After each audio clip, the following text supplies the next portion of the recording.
해마다 장마가 끝나면 태풍이 올라옵니다. 장마 때는 피해가 있다 그래도 보통 보면 수백억, 많으면 뭐 천몇백억 그것으로 복구가 되는데 태풍이 올라오면 굉장히 힘이 들지요. 어느 태풍이냐에 따라서 어마어마하게 피해가 커집니다. 지금도 며칠 전부터 탈림이라는 태풍이 올라와서 다행히도 오늘은 일본 큐슈 지방으로 빠져나가는 중에 있죠. 근데 이제 우리 부산에 일어난 태풍을 가만히 이제 보면 여러분들 기억에 생생하게 남을 거예요. 매미가 지나갈 때입니다. 부산의 그 수영만에 자리 잡은 밀락동 수변 공원에 15에서 20톤 좋게 넘는 거대한 바위가 태풍 매미에 의해서 바다에서 떠다니다가 지상 6, 7m 높이에 떡하니 옮겨져 있는 그런 모습을 볼 수가 있습니다. 그 바위에 수영구청장이 이렇게 써놨어요. 이 바위는 태풍 매미가 왔을 때 바다에서 밀려온 곳입니다.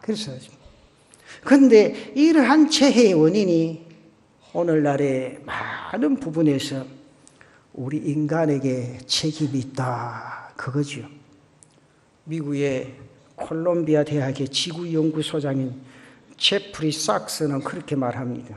결국 우리 인간들 스스로가 전 세계 환경을 엉망으로 만들어 위험에 빠뜨리고 있다. 인간들이 환경을 오염시킴으로 지구온난화가 발생이 되어지고 홍수나 가뭄이나 열대폭풍이나 엘니노 등의 주위의 원인이 되고 환경에 보복을 당하게 된다는 겁니다. 다시 말씀드리면 한마디로 정리하면 자연에서 발생하는 재해가 있지만 인간의 잘못으로 발생하는 재해가 있다 그 말이죠. 그래서 자연 세계에 풍랑과 재해가 있듯이 우리 인생의 삶 속에도 풍랑이 있습니다.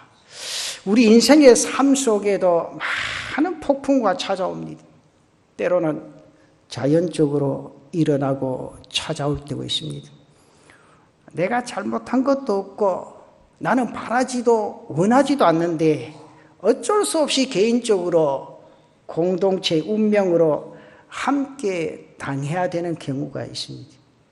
우리나라에서 아주 공통적인 걸 예를 들면 1997년도에 일어났던 IMF 우리나라에 일어났지.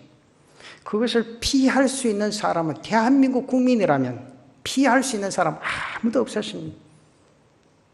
그러나 그에 비해 우리의 잘못으로 일어나는 인생의 태풍도 있습니다. 내가 잘못했기 때문에 내가 실수했기 때문에 찾아옵니다. 이러할 때 우리는 그 원인을 깨닫고 슬기롭게 극복해 나가는 그런 지혜가 필요합니다. 오늘 말씀은 바로 이러한 때에 이러한 일을 당하는 우리에게 교훈과 지혜로 주시는 말씀이 아닌가 저는 그렇게 생각합니다. 오늘은 이 말씀을 통해서 환난의 의미를 알고 그것을 피하고 극복해 나갈 수 있는 그런 삶의 역사가 여러분에게 있으시기를 바랍니다. 본문에 보면 사도 바울이 죄수의 몸으로 로마로 갑니다. 육지로 갈 수 없기에 배를 타고 가야 하는데 때는 마침 동절기로 접어드는 그런 시점입니다. 지중해는 오늘 본문에서 말씀하는 대로 유대인의 금식일인 속죄일 이후에는 항해하기가 힘들고 어렵다. 그리고 11월 11일 이후에는 아예 항해가 불가능한 그런 계절로 이듬해 3월까지는 항해를 할 수가 없습니다. 그렇다면 항해하는 사람들 한 곳에 짧게는 4개월에서 길게는 6개월까지 머물러야 하는 그런 모습이죠. 우리 교회 성도님들 가운데도 배를 타시는 분들 많으니까 이런 내용들을 익히 아실 겁니다. 이렇게 긴 시간 동안 한 곳에 머물려면 머무는 도시가 커야 하고 생활하기에 불편함이 없는 그런 곳을 찾기 마련입니다. 그러나 바울이 타고 가는 아드라모테노라는 배에 많은 사람들이 미항이라는 그 조그마한 항구에 도착해서 그곳에서 몇 달 동안 머물러야 하는 그런 지경이 됩니다. 저들이 머무는 미항이라는 항구는 아주 아름답습니다. 하나 아주 작은 촌락입니다. 그래서 겨울이면 겨울 폭풍을 맞닿는 그런 항구이기 때문에 그들이 겨울을 지나기에는 아주 불편한 그런 항구입니다. 그리고 좁은 촌락이기 때문에 시간을 보낸다는 것도 인간적으로 보면 따분하고 재미없는 그런 항구입니다.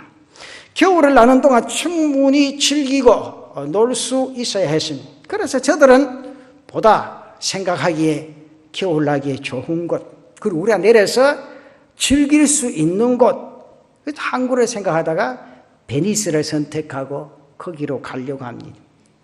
그들이 베니스를 향해서 출발할 때 마침 남풍이 잔잔하게 불기에 여행하기 아주 좋습니다. 그런데 그것도 잠시 얼마 가지 못해서 바다 가운데 유라굴로라는 엄청난 태풍을 만나게 됩니다. 그 태풍으로 저들은 거의 반죽음 가까이 이르게 되고 저들의 모든 재산을 바다에 던져야 하는, 버려야 하는 그런 고통도 당해야 했습니다. 저들은 철저하게 바다의 풍랑뿐만 아니라 인생의 풍랑을 만나게 됩니다.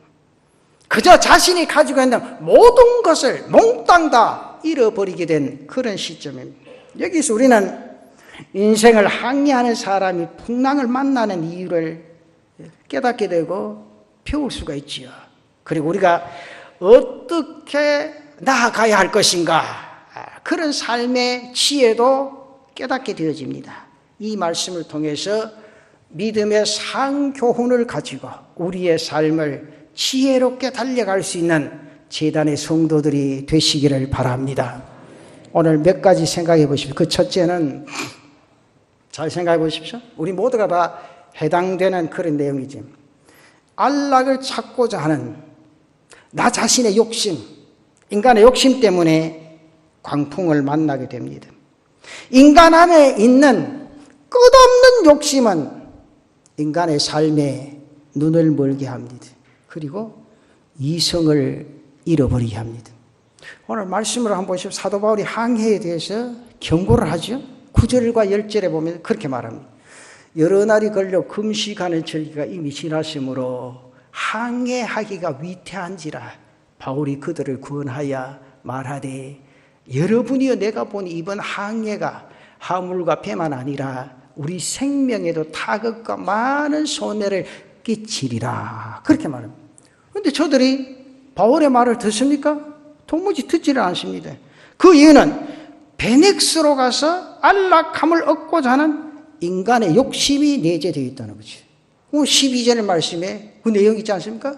그 항구가 겨울을 지내기에 불편함으로 거기서 떠나 아무쪼록 베닉스에 가서 겨울을 지내자는 자가 더 많으니 베닉스는 그리되 항구라 한쪽은 서남을 한쪽은 서북을 향하였더라 그렇게 말합니다.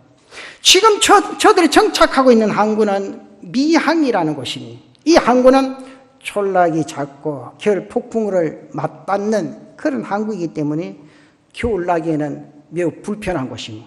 특히 선원들이 즐길 수 있는 그런 곳이 아닙니다. 그래서 저들은 보다 편안하게 즐기면서 겨울을 내기 위해서 큰 항구로 갈 것을 바라고 원하고 있습니다. 큰 항구로 가야 자신의 모든 삶을 즐길 수 있기 때문이라 그 말입니다. 만약 저들이 미항에 머물게 된다면 한 4개월에서 길게는 6개월까지 꼼짝하지 아니하고 거기에 지내야만 했던 형편입니다. 이렇게 긴 시간 동안 좁은 촌락에서 자신들이 시간을 보낸다는 것은 따분하고 재미없기 그지없습니다. 그래서 저들이 생각하기를 겨울나기 좋은 것, 즐길 수 있는 항구 베닉스를 선택하게 된 겁니다. 저들의 욕심이 앞서기 때문에 앞으로의 바다의 상태가 어떠하겠는가. 그래서 알고 있음에도 불구하고 아직까지는 괜찮다. 자신을 합리화하게 되어지요. 욕심이 이성을 지배하게 된 겁니다. 쉽게 말하면 눈을 멀게 한 거라 그 말. 그 결과 결국은 무엇을 불러옵니까? 불행을 불러오게 되지요. 열자는 이렇게 말합니다. 사람들은 욕심 때문에 눈이 어두워 아무것도 돌보지 않는다. 보다 나은 것, 보다 좋은 것을 보고 그것을 찾다 보면 눈앞에 일어날 사태를 보지 못하게 되는 것이다. 욕심은 인간의 이성을 잃게 하고 분별력을 앗아가 버리고 그 결과로 큰 풍랑을 만나는 인생의 삶이 되어지고 만다. 그 말입니다. 여러분, 저는 성경을 읽으면서 이 모든 부분을 한 말씀으로 딱 맞춰 말한다면 야고보서 1장 15절 말씀이라 그렇게 생각합니다. 그게 뭐라고 말하죠? 욕심이 잉태한 즉 죄가 죄를 낳고 죄가 장성한 즉 사망을 낳느니라. 여러분, 예수 믿는 사람은 이 땅 위에 인생의 삶을 살아갈 때 이성을 잃어버리는 욕심을 가지면 안 됩니다. 그리고 자신이 가지고 있는 생각이나 지식을 절대로 일어나는 상황 속에 합리화시키지 마라. 그 예수 믿는 사람은 오직 하나님을 바라보고 하나님의 뜻을 따르는 그런 삶을 살아가야 된다. 그 말입니다. 사랑하는 성도 여러분, 이 말씀 꼭 기억하고 욕심 때문에 인생의 삶에 광풍을 만나고 내 모든 것을 송두리째 집어던지는 그런 어리석은 모습에서 벗어나는 우리의 삶이 되시기를 바랍니다. 그 다음 두 번째, 어떨 때 광풍을 만납니까? 자기 과신 때문에. 이게 참 중요해요. 자기 과신 때문에 인생의 광풍을 만납니다. 지나치게 자기를 믿을 때 자기의 지식이나 자기의 경험을 지나치게 과신함으로 어려움을 당하게 된다. 오늘 이 배가 유라굴로로 만난 것은 바로 선장과 선주의 과신 때문이었다. 본문 11절 말씀에 그렇게 말합니다. 백부장이 선장과 선주의 말을 바울의 말보다 더 믿더라. 여러분, 이것은 어쩌면요, 당연한 선택이 아닌가 그렇게 생각이 되죠. 저들은 배와 바다에 대해서 너무너무 잘 아는 사람들입니다. 쉽게 말하면 전문가입니다. 누구보다도 많은 경험을 해본 그런 사람들입니다. 그런 사람들이기 때문에 바다의 생태를 잘 알고 있습니다. 그때 바다를 가만히 보니까 잔잔합니다. 날씨가 아주 좋습니다. 그래서 13절에 보면 그런 말씀 있죠. 남풍이 순하게 분다. 성경이 번역을 아주 잘 해놨어요. 남풍이 순하게 불매 그들이 뜻을 이룬 줄 알고 닻을 감아 그리되 해변을 끼고 항해를 했다. 여기에다 안전하고 안락한 겨울나기에 대한 욕심이 인간의 가슴 속에 스며들었다. 그 욕심으로 인해서 더 저들로 하여금 과신하게 되어집니다. 그런데 바로 이 자기 과신이 결국은 스스로 고난을 당하는 그런 꼴이 되고 맙니다. 지나치게 자기를 의지하는 것이 얼마나 위험한지 모릅니다. 사랑하는 성도 여러분, 우리의 지식이나 우리의 경험이나 우리의 확신이 우리 인생의 삶에 꼭 필요합니다. 그것은 우리에게 분별력을 가져다 줍니다. 하나요, 예수 믿는 사람은 절대로 그것만으로는 인생의 삶에 부족하다는 거죠. 여기에 꼭 필요한 게 뭡니까? 믿음의 눈이 필요하다고 말합니다. 사랑하는 성도들, 땅 위의 삶에 믿음의 눈이 열리시기를 축원합니다. 우리에게 주신 이성이나 경험이나 그리고 여기에 하나님의 뜻을 분별할 줄 아는 믿음으로 나아갈 때 판단하고 행할 수 있다. 그 말입니다. 성경에 보면 바울이요, 전도 여행을 하면서 많은 항해를 했습니다. 고린도 후서 12장에 나타난 말씀을 보면 배가 파선당하는 경험도 여러 번 했다. 그렇게 하잖아요. 그러나 지금 바울은 경험을 가지고 이야기하는 겁니다. 경험이야 선장이나 선주나 선원들이 더 잘 알 수가 있죠. 그러나 바울은 하나님의 계시를 느끼고 알았다는 거죠. 이번 항해가 분명히 안전하지 못할 것이라는 것을 그는 믿음으로 알았다. 그 말이에요. 예수 믿는 사람은요, 이것이 필요합니다. 우리 믿는 사람들이 이러한 분별력을 가지고 이 땅 위의 인생의 삶을 살아가야 한다, 그 말입니다. 이 분별력을 가질 때 우리는 앞으로의 내 인생의 삶을 준비하게 되어진다, 그 말이죠. 그러면서 고난 가운데서도 인내하고 이길 수가 있습니다. 사랑하는 성도 여러분, 자기 과신이 아니라 주님으로부터 오는 감동, 이끄심에서 오는 믿음으로 보고 믿음 안에서 결정할 수 있는 그런 은혜가 있으시기를 바랍니다. 제가 오늘 이 말씀을 드리는 건 이제 다음 달부터 지나면 총회가 팍 붙어서 있는데, 총회 계획서를 보면요, 맨날 그래요. 맨날 이 경험에서 얻어지는 거다, 이렇게 하는 게 좋은 거다, 그게 아니고 새로운 임원이 되면 좀 기도를 하고 하나님의 뜻을 찾고 정말 우리 교회에서 우리 기관으로서 어떠한 일을 하나님이 기뻐하실까, 그러면서 그 일들을 이루어갈 수 있는 그런 삶의 역사를 나타낼 수 있는 은혜가 있기를 바랍니다. 사람 앞에서 뭐 나타내려고 하는 것이 아니라 정말 하나님이 기뻐하시고 원하시는 일을 하나님이 주신 지혜로 해보자, 그 말이죠. 이 믿음으로 인생의 삶을 지혜롭게 살아갈 수 있는 우리 성도들 되시기를 바랍니다. 그 다음 또 한 가지는 다수의 의견 때문에 다른 결과, 다수 의견을 따르다가 재앙을 만나게 되어졌다는 거예요. 이 항해를 결정하는 사람이 누굽니까? 누구예요? 백부장이시요. 백부장입니다. 그러나 백부장은 바다 항해에 대한 지식이나 경험이 있는 사람이요, 지식이나 경험이 부족한 사람 때문에 주위에 있는 사람들의 도움을 받아야 합니다. 도움을 받아야 하는데 백부장은 선장과 선주와 선원들의 도움을 받습니다. 저들이요, 전문가이면서 배에 타고 있는 사람들의 다수가 되어집니다. 대다수의 사람들이 이번 항해를 원하고 있었고 이 항해를 반대하는 사람은 누굽니까? 바울밖에 없습니다. 따라서 백부장은 자연히 다수의 의견을 따를 수밖에 없었다는 거지. 이것이 무슨 씨앗입니까? 불행의 씨앗이. 불행의 씨앗입니다. 사랑하는 여러분, 경험과 지식에서 오는 자기 과신을 가진 사람, 그리고 다수의 잘못된 의견보다는 우리는 지혜로우면서도 믿음을 가진 사람의 인도를 따라갈 수 있는 그런 삶의 역사가 그리스도인들에게 있어져야 한다, 그 말입니다. 그리고 그들과 함께 해야 됩니다. 그리할 때 우리는 바른 선택을 하게 되고 복된 길을 걸을 수가 있습니다. 그리고 설사 다수의 잘못된 선택으로 고통과 힘든 일들을 겪는다고 하더라도 믿음의 사람으로 인하여 구원을 얻게 되는 은혜가 나타나게 될 줄로 믿습니다. 보십시오.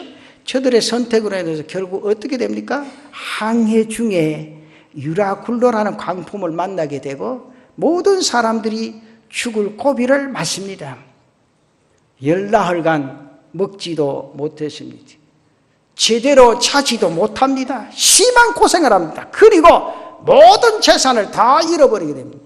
사도행전 27장 18절에 보니까 그렇게 말씀하죠. 우리가 풍랑으로 심히 애쓰다가 이튿날 사공들이 짐을 바다에 풀어버렸다 하지. 그 다음 보면 19절에 보면 그렇게 말합니다. 사흘째 되는 날에 배의 기구를 그들의 손으로 다 내버렸다 그랬어요. 그러면서 38절에 보면 배부르게 먹고 밑을 바다에 버려, 밀을 바다에 버려 배를 가볍게 했다. 먹는 것도 다 버렸다. 자기가 살아가기 위해서. 그런데 바울로 인하여 구원을 받는 역사가 있는데 그 내용의 말씀이 23절에서 25절까지 보면 있습니다. 내가 속한 바고 내가 섬기는 하나님의 사자가 어젯밤에 내 곁에 서서 말하되 바울아 두려워하지 말라. 내가 가이사 앞에 서야 하겠고 또 하나님께서 너와 함께 항해하는 자를 다 내게 주셨다 하였으니 그러므로 여러분이 안심하라. 나는 내게 말씀하신 그대로 되리라고 하나님을 믿노라. 이 사실이죠. 하나님께서 바울로 인하 이 배를 침몰시키지 아니하시고 지켜주십니다. 비록 저들의 욕심이나 어리석은 교만으로 인해서 큰 풍랑을 만났지만은 바울을 통해서 하나님께서 하시고자 하는 놀라운 일이 있기에 복음이 로마로 전파되어야 하고 열방으로 뻗어나가야 하기에 하나님께서 바울과 저들을 보호해 주셨다, 그 말입니다. 여러분, 믿음의 사람이 있는 곳에 하나님의 뜻이 있는 줄로 믿습니다. 이제 다음 주 지나고 한 주간 지나면 추석이요. 요새는 추석이 길기도 길지 무슨 열흘 동안 주는 거냐. 노는 날만 자꾸 만드는 것 같아요. 제가 이 명절 때가 되면 교인들한테 전화도 받고 상담도 많이 하는데, 목사님 내가 한 번만 이 제사상에 한 번만 다 절하라고 하는데, 한 번 하고 그들에게 그리스도의 사랑을 나타내는 게 안 좋겠습니까? 그래요. 그래서 내가 하는 말이, 한 번이 불행의 씨앗이 되니까 그만두는 게 안 좋겠습니까? 그럼 싸움이 일어났는데 그 싸움도 못 이길 믿음을 가지고 어떻게 살았노? 그럼 목사님이 어떻게 하면 됩니까? 당신 한 사람 때문에 그 가정을 구원시키는 역사가 있다는 사실 인지하고 믿음을 승리해보라고. 여러분 분명히 생각하세요. 내 한 사람 때문에 이 가정에, 이 가문에 하나님의 뜻이 나타나는 사실 인지하고 내게 주어진 사명들을 감당할 수 있는 그런 믿음의 성도들이 되시기를 바랍니다. 내가 그토록 또 가정을 위해서 기도하지 못해 놓으니까 그거 스며드는 거예요. 그죠? 따라가며 가는 대로 주일에 가서 회개하면 되지. 그게 아니잖아요. 그것에 하나님의 계획하심이 있고 그곳에 그 가문의 역사가 있다는 거죠. 그래, 그것을 알고 그것을 깨닫고 기도하면서 돌파해 나갈 수 있는 그런 삶의 역사가 우리에게 있어야 된다. 내가 운이 좋아서 내가 능력이 있어서가 아닙니다. 사람들이 은혜를 입고 사람들이 고난 가운데서도 보호받을 수 있었던 것은 하나님께서 쓰시고자 하는 한 사람, 믿음 있는 사람이 있었기 때문에 그런 역사가 일어났다, 그 말이죠. 사랑하는 성도 여러분, 여러분이 믿음의 눈을 가질 뿐 아니라 이러한 믿음의 눈을 가진 자들과 함께 할 수 있는 그런 성도들이 되시기를 바랍니다. 거기에 구원함의 역사가 일어납니다. 거기에 하나님의 은혜가 스며드는 역사가 일어나게 될 줄로 믿습니다. 사랑하는 성도 여러분, 우리 인생의 항해에 분명히 풍랑이 있습니다. 어쩔 수 없이 당할 때도 있고, 때로는 내 욕심 앞에서 나의 과신 때문에 잘못된 다수를 쫓아가다가 받아야 할 수도 있습니다. 우리는 인생의 삶에 아주 조심해야 됩니다. 그러나 어떤 경우이든 우리는 믿음으로 나갈 수 있는 그런 성도들 되시기를 바랍니다. 나 자신의 실수와 우리의 잘못이 있었다면 하나님 앞에 겸손히 회개해야 됩니다. 그리고 하나님을 바라보시고 하나님을 의뢰하시고 하나님의 손을 붙잡을 수 있는 그런 성도들이 되시기를 바랍니다. 여러분, 하나님을 의뢰하는 자는 결코 망하지 않습니다. 하나님의 손을 붙들고 당겨 인생의 삶을 살아가는 사람 절대 흔들리지 않습니다. 왜? 하나님께서 분명히 말씀하십니다. 이사야서 43장 1절과 2절에 야곱아, 너를 창조하신 여호와께서 지금 말씀하시느니라. 이스라엘아, 너를 지으시니까 말씀하시느니라. 너는 두려워하지 말라. 내가 너를 구속하였고 내가 너를 지명하여 불렀나니 너는 내 것이라. 내가 물 가운데로 지날 때 내가 너와 함께 할 것이라. 강을 건널 때 물이 너를 침몰하지 못할 것이며 네가 불 가운데로 지날 때 타지도 않을 것이 불꽃이 너를 사르지도 못하리니. 그렇게 말합니다. 하나님이 어떤 환경, 하나님 어떤 여건, 하나님 어떤 처지 속에서 하나님의 붙드심의 역사가 있다는 사실을 바라보고 믿음으로 승리하는 성도들 되시기를 바랍니다. 우리는요, 하나님의 것입니다. 내 것이 아니에요. 믿음으로 하나님 의뢰하며 살아가는 사람이기에 우리는 하나님의 것이라. 하나님께서 지명하여 불러주셨다. 하나님의 것이라, 그 말입니다. 그렇기 때문에 성경에는 물 가운데로 지나고 불 가운데로 지나고 강을 건널 때에도 원수들이 우리를 침몰시킬 수 없다는 사실을 분명히 인지하고 이 땅 위에 인생의 삶을 살아가라. 우리가 이 나라를 위해서 오늘 장로님도 기도하셨는데 나라를 위해서 기도해야 될 때 나는 이게 그리스도인들에게 좋은 기회라 생각해요. 다 잡아서 지금 하나님 앞에 다 붙어야 돼요. 근데 내 마음속에 하나님 이 나라를 붙드시고 계신다. 오늘까지 지키시고 역사하신 하나님, 내가 살아가는 이 땅이 세상에서 제일 안전한 곳이다. 왜? 하나님이 계시기에, 하나님이 계시기에, 하나님 역사하시기에, 하나님의 복음을 위해 이러한 역사를 하나님이 주신 줄로 믿습니다. 그런 걸 우리는 여러분들 기도하면 하나님이 이 나라 복음이 지금요 여러분 청문회 보셨어요? 저는 잘 안 보는데 한 번씩 봐요. 크리스찬이라고 해서 또 봤어요. 너는 예수님 때문에 예수 믿는 것 때문에 안 되는 게 종교 편향이라도 안 된다는 거예요. 참 생각해봐요. 나는 창조주 하나님을 기억하고 이 세상에 창조되었다. 그것 때문에 안 된다는 거예요. 이 나라 이래가 어디로 돌아갈 거예요 이제. 거기 앉아 예수 믿는 장로들 앉아가 그따위 질문이나 하고 말지. 생각해봐요. 오늘 우리가 하나님이 이 땅에 나를 태어나게 하셨지. 어디 그런 걸 이야기하냐 말이죠. 그게 종교 편향입니까? 참 답답해요. 진짜 답답해요. 정말. 다치고 난 일입니다만 지난번에 국무총리 지명자로 있었던 모 장로님 많은 사람들을 진짜 아까운 사람 탈락시켰다고. 그럼 장로님 아니에요? 교회에서 예수 믿는 사람에게 우리가 어떻게 살아야 된다 그걸 강의했다. 그거 안 된대 이거 뭐. 정신 나간 사람도 아니에요. 생각해 보세요. 우리는요 뭐라 그래도 예수 믿으면 성경 안에서 이 나라를 지켜나고 하나님이 보호하신다는 그 사실을 인지하고 믿음으로 살아가야지. 그럼 애국가는 만두 부르노 등신같이. 생각해봐요. 하나님이 지키시고 보호하시는 거 아니에요? 안 그래요? 지금도 핵이 보호한다고 생각합니까? 아니야. 물론 핵도 필요하죠. 뭐 어떨 때는 뭐 필요할 때가 있겠죠. 그러나 중요한 것은 하나님이 보호하시고 지키신다. 저는요, 전교에 예수 믿는 사람들이 많이 나가야 돼. 믿어도 등신 같은 사람들 나가지 말고 좀 진짜 바로 믿는 사람 나가야 돼. 쉴 데 없이 말지. 그런데 저 아랫게 김진표 장로님 말은 잘하더라고. 여러분 아무리 그렇지만 교회 세부조사 나가서 되겠느냐? 그럼 나오더라고. 그건 안 되지. 세부조사를 왜 해? 세금 내는 게 내지. 당연하게 개인이야. 그게 시초라는 거죠, 시초. 안 된다는 거죠. 자기가 국회의원에서 그렇게 말하잖아요.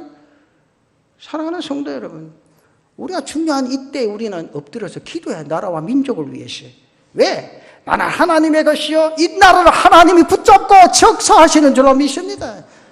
하나님의 은혜 속에 젖어든 내 인생의 삶이 이 세상에서 가장 행복한 자라는 사실을 인지하고 믿음으로 달려갈 수 있는 귀한 은혜가 있으시기를 바랍니다. 여러분이 주님의 사랑을 믿고 주님을 바라보고 주님을 의지하는 한 무한한 은혜와 축복과 평강이 강물처럼 여러분의 인생의 삶 속에 흘러내리게 될 줄로 믿습니다. 이와 같은 삶의 축복이 여러분들뿐만 아니라 여러분들 후손 가정에도 응답되어지는 귀한 은혜가 있으시기를 축원합니다.